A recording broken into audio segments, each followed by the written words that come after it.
Plans for another federal coronavirus stimulus package have suffered yet another setback. Senate Democrats voted against a slimmed-down relief bill offered by Republicans. The bill would have provided $500 billion in federal relief. That's much less than the $3 trillion plan passed by House Democrats back in May. Republicans and the White House rejected that plan, and negotiations have fallen apart in recent weeks.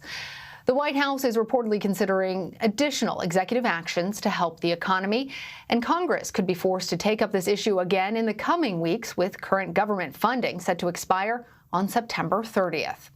Senator Chris Coons sits on the Appropriations Committee. He's a Democrat from Delaware, and he joins me now. Welcome, Senator. Thanks, Lana. Great to be on with you. You and your Democratic colleagues voted against this slimmed-down coronavirus relief bill offered by Senate Republicans.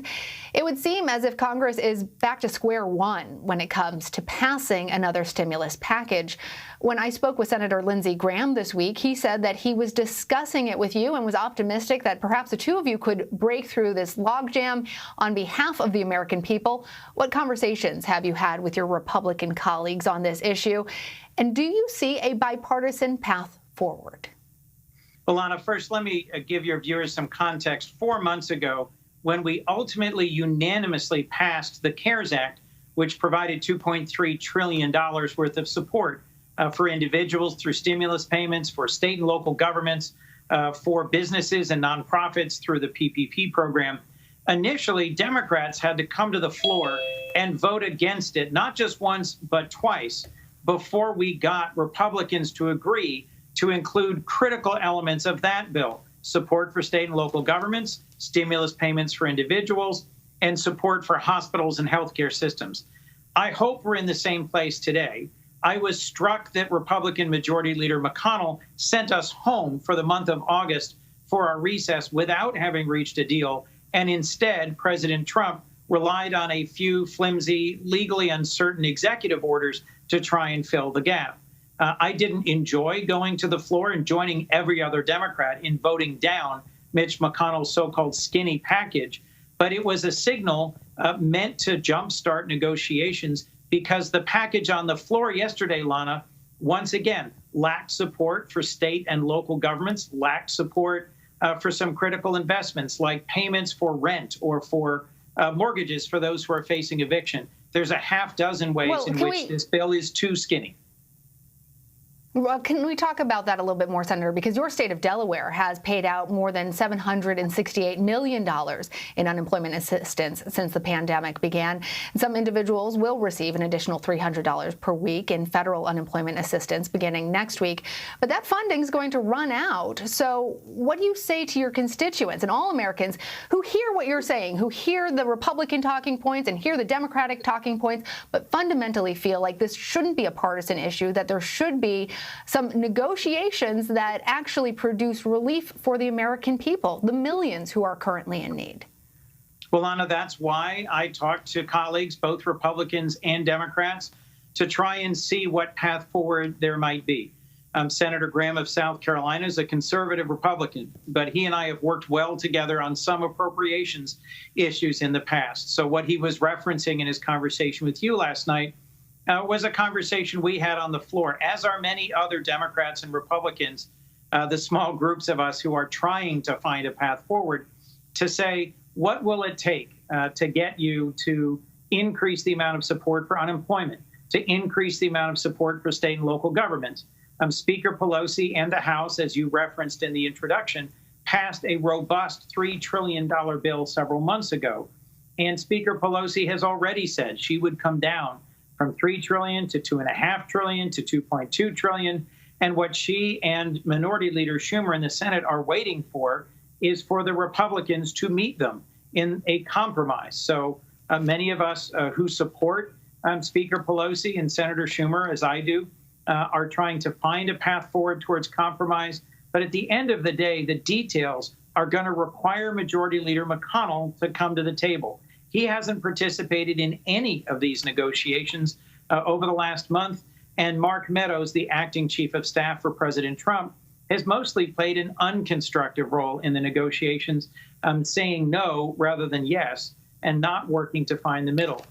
Secretary of the Treasury Mnuchin has been offering up alternatives, and I remain hopeful, given the number of Delawareans who've contacted me expressing their frustration, even anger at the lack of progress in these negotiations. I was going to ask you that if you are, in fact, optimistic that relief can be forged between Republicans and Democrats this close to an election year. Well, what was it that propelled us to come to the floor 4 months ago and pass the largest spending bill since the Second World War unanimously? Frankly, a flood of calls and texts and emails from our constituents. I heard from thousands of Delawareans, anxious, angry, frustrated, upset over the bungled federal response by President Trump to the coronavirus and the lack of support for state and local employees and for small businesses and nonprofits. I'm hopeful that a similar wave of popular sentiment will move those senators, Republicans up for reelection, who frankly might otherwise oppose new spending, but who, given the amount of need that there is in our country, the ways in which we are sliding back deeper into high unemployment and a persistent recession, I'm hoping that that will incentivize folks who currently are standing on the sidelines to get engaged and to negotiate a positive path forward. Well, Senator, speaking about elections, you're up for re-election this year and facing a challenge in Tuesday's Democratic primary. Your challenger, Jessica Skuggrain, represents the more progressive wing of the Democratic Party. In 2018, Politico called you the GOP's favorite Democrat. So why should Democratic primary voters, especially the more progressive ones that we have seen be very vocal and very active, back you over your opponent running to the left? Because I am the right mix of principled and pragmatic on core issues that define the Democratic Party, combating climate change, working for racial justice and inclusion, standing up for reproductive rights, and for building a stronger, more affordable, more equitable healthcare system. I'm someone who stands with the core of the Democratic Party. I was one of the very first Democrats in the Senate to endorse Joe Biden, and I worked tirelessly for Joe's success in the primaries and caucuses. There are those who supported Bernie Sanders, Senator Sanders, and other candidates for whom Joe Biden is too moderate. Those folks would find my politics too moderate. But frankly, I think Joe Biden represents the right mix of principled and pragmatic to move us forward out of this very challenging moment where our nation is facing three different crises at the same time: a public health crisis in the pandemic, the recession caused by the failed federal response to the pandemic, and a renewed focus on racial injustice and inequality. And Lana, I'll remind you, we already had the crises of climate change, gun violence, opioid addiction. In Joe Biden, we've got someone who, based on his character, his empathy, and his experience, is the right person to be our president for this moment. And I look forward to serving in the Senate to partner with him and to help deliver real results for the people of Delaware. Well, you mentioned climate change, I think, 3 times in that answer, and you've said that the time to act is now. You co-founded the Senate's Climate Solutions Caucus with Senator Mike Braun, a Republican from Indiana. That caucus does not support the Green New Deal, but Joe Biden has endorsed most of that plan's initiatives. Senator, if immediate action is in fact needed to address climate change, why not support the Green New Deal? Well, first, Lana, you've got to define what the Green New Deal is, which is a challenge because it's a very gauzy, very broad range of proposals that cover on a lot of different things, not just confronting climate change, but also guaranteed federal jobs for those who want them, expanded access to health care, and a series of other proposals unrelated, not directly related to confronting climate. First. Second, I introduced the first bipartisan carbon fee bill in the last Congress and have introduced an aggressive carbon fee bill in this Congress with the senior senator from California. I'm working hard on delivering results in confronting climate change.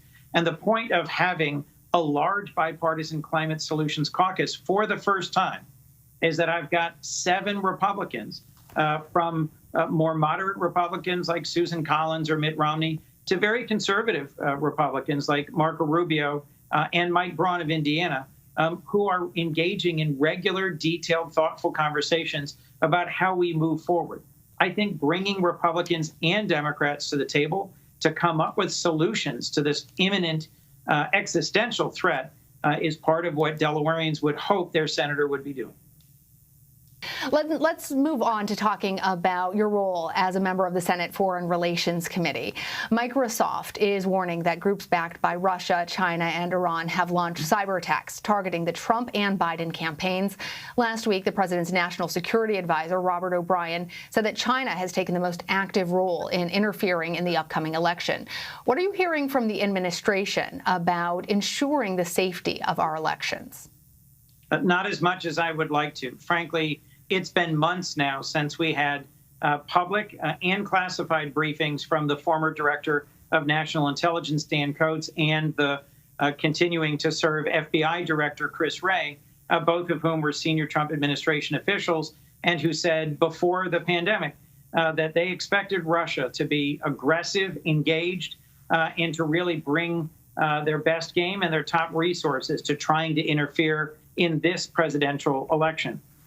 We have to trust that there are career professionals, patriots in the NSA, in the FBI counterintelligence unit, who are working hard on this. But I've been concerned with the lack of a visible, public, coordinated response from the senior levels of the Trump administration. Are you worried, Senator, that it might hurt? I'm sorry. Are you worried, Senator, that it might hurt Joe Biden's chances to be elected? Yes. Well, there's a strong answer there. I want to ask you a little bit more about Joe Biden and his candidacy. As you mentioned, you were among the very first to endorse him. You're both proud Delawareans. You've known him for more than 30 years. Earlier this summer, Politico called you the Biden whisperer in the Senate. You have a close relationship with several Republican senators as well as Democratic senators. What role do you see yourself potentially playing if Joe Biden is elected? And specifically, what issues do you think need to get more attention than they're getting right now? Well, the challenge for a Biden-Harris administration is going to be that they'll be coming into office in the middle of a series of crises. And there will be an expectation that they'll be able to deliver quickly and strongly. First, hopefully, by being able to deliver in an equitable way vaccinations for hundreds of millions of Americans and for folks in other places around the world that can help us recover from this pandemic. Second, in building back better our economy, addressing not just the recovery of our economy, but building a more equitable and sustainable and just economy.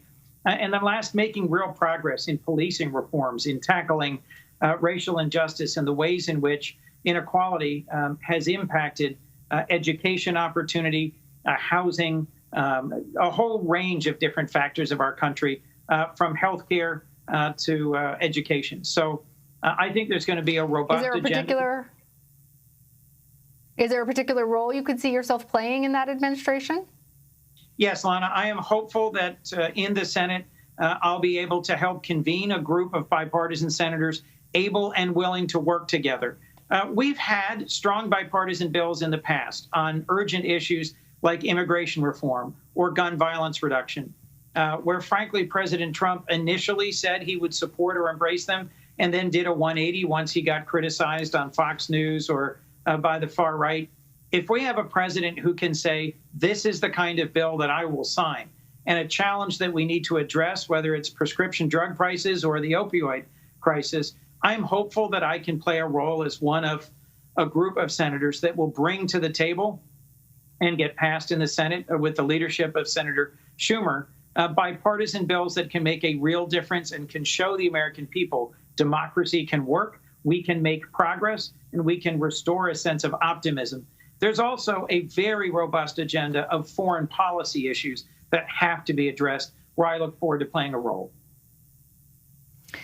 All right, Senator, we only have 1 minute left, but today marks the 19th anniversary of the September 11th attacks. I think it's always a moment for us as a nation to take stock of who we are.